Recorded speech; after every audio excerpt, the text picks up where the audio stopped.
Hi guys, welcome back to the Drive Life channel. Today we're going to be talking about some little tips that you can do to increase your MPG on your P3 Volvo, or any car for that matter. So this is my 2009 Volvo S80 D5 with the Polestar package, so it's 245 brake horsepower, and at the moment I currently average around 37 miles per gallon.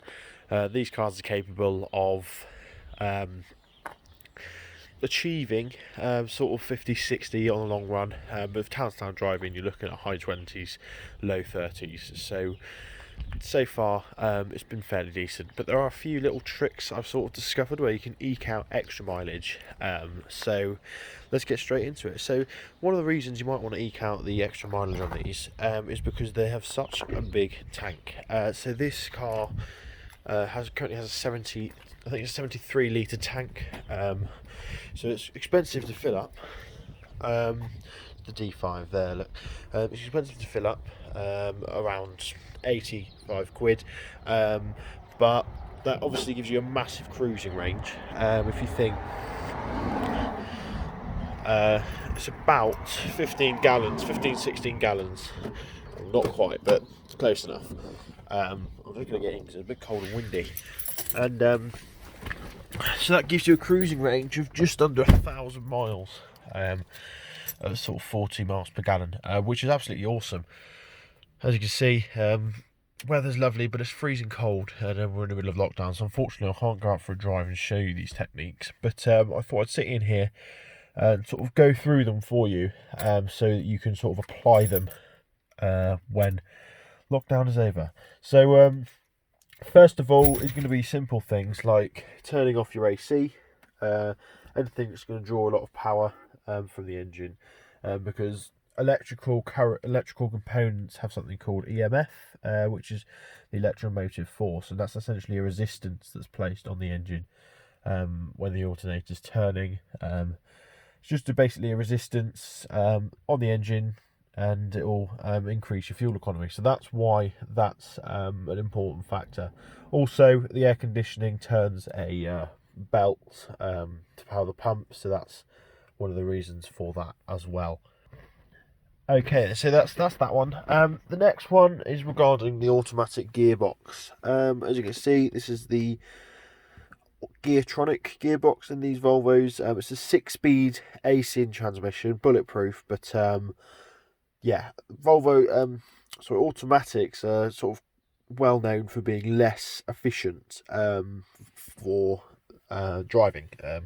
So for fuel economy, generally automatics get less fuel economy than the manual equivalents, and that's just because you can adopt different driving habits with a manual that you can't here. So you can let off and put your foot on the clutch and coast and all things like that, whereas you can't do that in here because the car has complete control over the clutches, gearing, etc.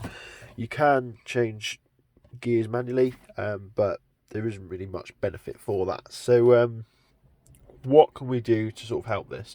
Well, this car in particular, all the Geartronic cars are fitted with cruise control, and because it's an automatic, this cruise control can be used to accelerate from speeds of over 20 miles an hour up to any sort of desired speed. So if you're driving around a ring road at 60 miles an hour, you're coming into a roundabout, you can cancel the cruise, slow down, go around the roundabout, and then you can reset the cruise control. And what this will do is it will actually accelerate the car in the most efficient way possible, which means that with the automatic gearbox, it's essentially working the way it's meant to do through the car systems rather than your own acceleration.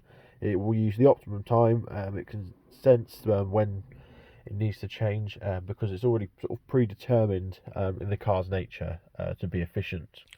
So that's something to bear in mind. And also, if you're doing like a long distance journey, or even if you're not, cruise control is going to be a far more efficient way of driving along than with your right foot on the accelerator pedal here. That's just because naturally you will always put in more throttle than required, whereas the car again calculates just how much throttle you need. So your the human body essentially likes to feel acceleration. So what you'll find subconsciously is that you accelerate and you'll slow down, and you'll accelerate and you'll slow down, whereas the cruise control keeps you at a constant speed, which is obviously better for fuel economy. Finally, it's just your driving style, really. Smooth and steady always wins the race. So as you're coming up to the junctions, this works in manual and automatic cars, you want to be letting off and coasting rather than braking, because braking is essentially means that you've over accelerated. If you need to brake, then you didn't need to accelerate that bit more. So it's just a case of bearing in mind your surroundings, planning for junctions, etc. You can once you sort of practice this, you can come into roundabouts without using your brakes at all and not even having to stop. So it's quite a good technique to master. It's sort of part of advanced driving as well.